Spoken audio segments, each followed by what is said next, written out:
Hello friends, welcome to stocks infinity. Last week हम आपके लिए वीडियो नहीं ला पाए। इस वीक हम आपके लिए वीडियो लाए हैं क्योंकि हमें कुछ चीज़ें हैं जो आपसे डिस्कस करनी है मिड कैप के बारे में, स्मॉल कैप के बारे में और लार्ज कैप्स, जहां पे हम अब देख रहे हैं कि आपको वैल्यू बाइंग देखने को मिल रही है और आने वाले समय भी लार्ज कैप्स का रह सकता है। आने वाले टाइम पे आपको क्या करना चाहिए, टेक्निकली कैसी लग रही हैं चीज़ें मार्केट में और फंडामेंटल क्या दिखा रहे हैं, सारी पिक्चर देखते हैं। चलिए टेक्निकल चार्ट्स पे। ये है निफ्टी बैंक का चार्ट। लास्ट वीक हमने एक छोटा सा ब्रेकआउट देखा है बैंक निफ्टी में। हमने अपने क्लाइंट्स को रिकमेंड किया था बैंकिंग स्टॉक्स और बैंक निफ्टी में बाई करो, और आपको इसमें एक पुल बैक अच्छे देखने को मिलेंगे। बैंक निफ्टी में ऑलरेडी काफ़ी अच्छा फॉल हो चुका था, यहाँ से अब देखने को मिला है पुल बैक। बट अब ये पुल बैक क्या सस्टेन करेगा या आगे के लिए फिर से फॉल में कन्वर्ट हो सकता है। तो इसकी अगर हम बात करें तो निफ्टी ऑल टाइम हाई के पास बहुत ज़्यादा पहुंच चुका है। निफ्टी में सिर्फ 100 पॉइंट का गैप रह गया है ऑल टाइम हाई से। बट बैंक निफ्टी में अभी भी 1,500 पॉइंट की और रैली आएगी तो जाके ऑल टाइम हाई पे पहुंचेगा। तो आई फील अभी कुछ समय और इसी रेंज में कंसोलिडेशन में बिताया जाएगा, और जो कि बैंक निफ्टी के लिए रेजिस्टेंस का जोन बनता है वो बनता है 45,450 से लेकर 45,700 तक। ये एक ऐसा बैंड है जहां पे सप्लाई मिलेगी बैंकिंग स्टॉक्स को भी, बैंक निफ्टी को भी, और यहाँ से वापस से एक बार बैंक निफ्टी नीचे आ सकता है।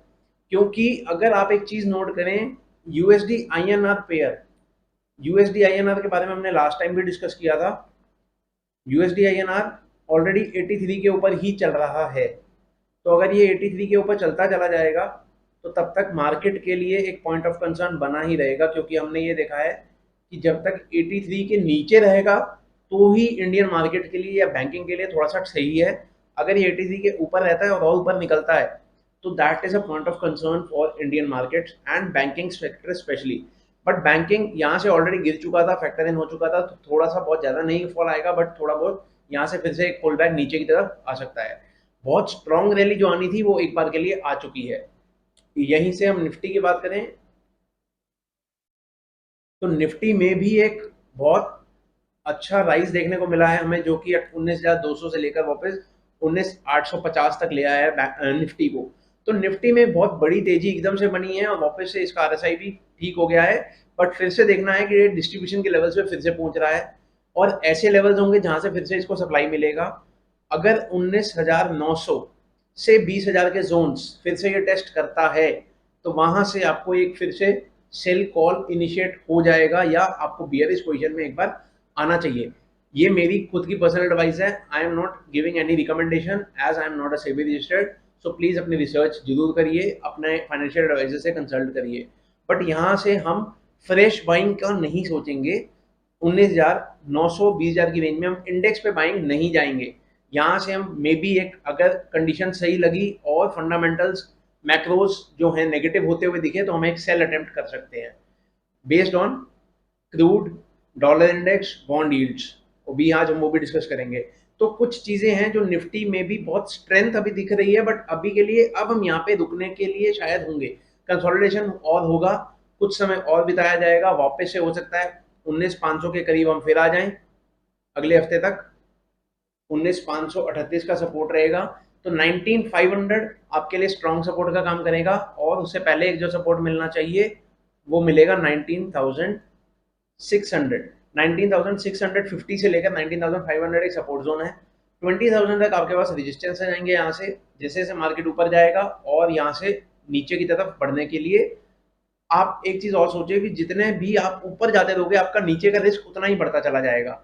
हम अगर महंगे हो जाएंगे तो हमारा रिस्क उतना ही बढ़ जाएगा। तो फ्रेश पोजीशन आप नीचे के लेवल पे लेंगे तो ज़्यादा अच्छा रहता है, जैसे हमने लास्ट टाइम रिकमेंड भी किया था कि अब आप नीचे में तेजी करें। और अब हम फिर से आए हैं आपको ये बोलने कि यहाँ पे आप तेजी की पोजीशन अपनी कम कर सकते हैं या फ्रेश पोजीशंस अभी अवॉइड कर सकते हैं। आप नीचे में आने पे फिर से बाय करेंगे। तो ये आपका रहा निफ्टी और बैंक निफ्टी का व्यू। और जो मेजर कॉशन हमने देना है वो कॉशन है Nifty mid cap small cap के लिए। निफ्टी मिड कैप और स्मॉल कैप के शेयरों में बहुत एक बढ़त आई है काफ़ी अच्छी, जिसमें हमें देखना है कि अगर हम देखें डेली आरएसआई इसका 87 है and it has been sustaining above 70 for quite long time.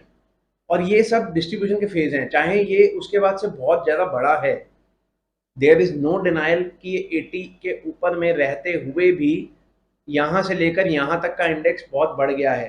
But अब एक समय होता है जब अत हो जाती है किसी चीज़ की, तो वो अत का टाइम आ चुका है। और मैं ये मान के चलता हूँ कि यहाँ से मिड कैप और स्मॉल कैप में जो इतनी बड़ी तेजी बनी है वो कुछ समय के लिए रुकेगी, और कुछ समय रुकेगी ऐसी भी रुक सकती है कि जैसे आपने 2021 में भी देखा होगा कि जब भी मार्केट ऐसे भागे हैं उसके बाद वो रेट वापस 1-2 साल बाद आते हैं या आते ही नहीं है। अगर फॉर एग्जांपल मैं सिर्फ 2 शेयर के नाम लूंगा, एक सुदर्शन केमिकल का शेयर है, आप चार्ट देख सकते हैं, वो किसी टाइम पे 800 का हो गया था, आज की डेट में 800 वापस उसने देखा नहीं है, 500-600 पे ट्रेडिंग कर रहा है। एक इंडिया मार्ट का शेयर जो हर कोई जानता है वो 10,000 के करीब हो गया था और आज भी वो 4,000 का है, मतलब वो स्प्लिट हुआ है तो 8,000 मान लो, तो 10,000 का शेयर अभी भी आज की डेट में उसकी फेयर वैल्यू 6400 है, 3200 का रेट है। सो आप ये मान लो कि उसमें डेप्रिशिएट तो वैल्यू हो जाती है बट उठने में बहुत टाइम लगता है। बहुत सारे शेयर हैं ऐसे, अगर हम एग्जांपल दें तो टाटा एलेक्सी भी है वन ऑफ द शेयर, और बहुत सारे शेयर हैं जो 2021 के रेट वापस आए ही नहीं है, दीपक नाइट्राइट के भी वापस रेट आए नहीं है। तो बहुत सारे अच्छे शेयर भी हैं जिनमें रेट ही नहीं आए। तो मिड कैप की रैली में बंदा फंस जाता है और 2 साल 3 साल आपका पैसा ब्लॉक रहेगा, आप निकलोगे नहीं, स्टॉप लॉस लगाओगे नहीं। तो यहाँ से इसलिए मैं आपको कॉशन दे रहा हूँ कि अब आपको यहाँ पे फ्रेश इन्वेस्टमेंट्स तो नहीं करनी है। दूसरा है, अगर आपके पास मिड कैप स्मॉल कैप है तो profit booking at least 60-70% of the table निकाल लो, 30% छोड़ के रखो। अगर आपको लग रहा है कि और भाग सकते हैं तो इट इज बेटर कि कुछ हद तक आप रखो, ज्यादा ना रखो। मंथली आरएसआई भी अगर देखोगे तो 79, और जब जब ये यहाँ पहुंचा है हिस्टोरिकली आपने वहां से सेलिंग ही देखी है।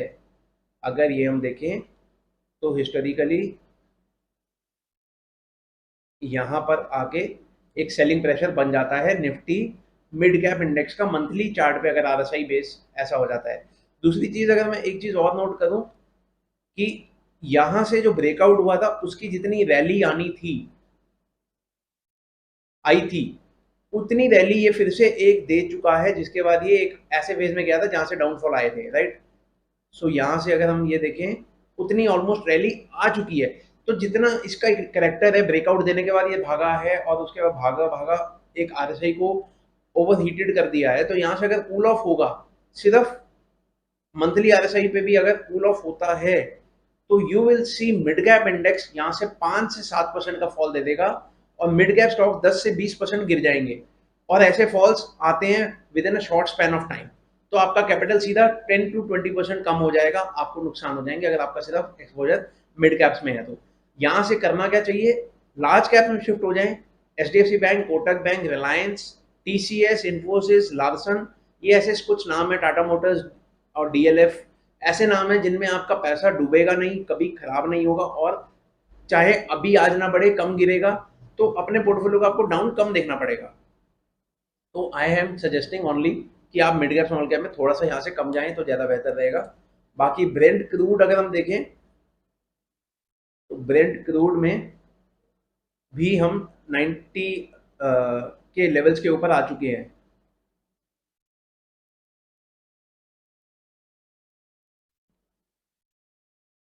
और ये सस्टेनेबल हो रहा है। तो 90 के ऊपर अगर हम सस्टेन करते जाएंगे तो यू कांट राइज, राइट। अगर आपको मैक्रो सपोर्ट नहीं कर रहे, आप कुछ समय तक बढ़ सकते हो, बट आपको you have two factor in that rise, और उसके बाद आपको फिर से अपने एक फेयर वैल्यूएशन पे आना पड़ेगा। निफ्टी पीई भी 22 पॉइंट समथिंग है, फेयर वैल्यू 21-20 के पास आए तो ज़्यादा अच्छा रहेगा निफ्टी पीई। इसीलिए मैं बोल रहा हूँ कि यहाँ से हम बहुत तेजी नहीं देख रहे हैं। अगर आपको लग रहा है कि निफ्टी बहुत बढ़ रहा है और यहाँ से और बढ़ता रहेगा तो वो आपकी एक गलतफहमी भी हो सकती है कि यहाँ से और बढ़त के चांसेस थोड़े से कम रहेंगे। ब्रेंट की थोड़ा आपके फेवर में नहीं है। डॉलर इंडेक्स आपके फिर से 3 मंथ्स के हाई पे है, जो कि राइट अगर हम देखें तो इसने भी ये 104-105 का लेवल तोड़ दिया है और उसके ऊपर सस्टेन कर रहा है। Last time it went at May में गया था, उससे पहले ये जोन्स हमने मार्च में देखे थे जो 105-106 के लेवल्स देखे थे। तो डॉलर इंडेक्स भी कोई गिरने की कगार पे नहीं खड़ा हुआ और डॉलर इंडेक्स भी बढ़ रहा है। तो अगर डॉलर इंडेक्स बढ़ रहा है, क्रूड बढ़ रहा है, सब कुछ एक नेगेटिव इम्प्लीकेशंस दे रहा है, तो why and how can you go positive, right. तो हमारा थोड़ा क्वेश्चन है, आप इसको पॉजिटिवली लें, नेगेटिवली लें, it's up to you. We can suggest what we are doing. हम यहाँ से कोई तेजी की पोजीशन ज़्यादा नहीं ले रहे हैं, कुछ स्टॉक स्पेसिफिक हम जरूर ले रहे हैं और हमारे पोर्टफोलियो में अभी भी हम 60-70% इन्वेस्टेड हैं बट वो लार्ज कैप हो सकते हैं, कुछ अच्छे स्टॉक्स हो सकते हैं। एक मिड कैप ही हम आपके लिए लाए हैं, हालांकि मिड कैप हम negative, but CDSL is not a major mid cap, थोड़ा सा अच्छा है कंपनी। CDSL का एक रिकमेंडेशन हम आपको देना चाहते हैं, चार्ट्स पे बहुत अच्छा दिख रहा है ये। अगर हम शॉर्ट टर्म के ट्रेडर हैं तो हम short term with stop loss ही करेंगे।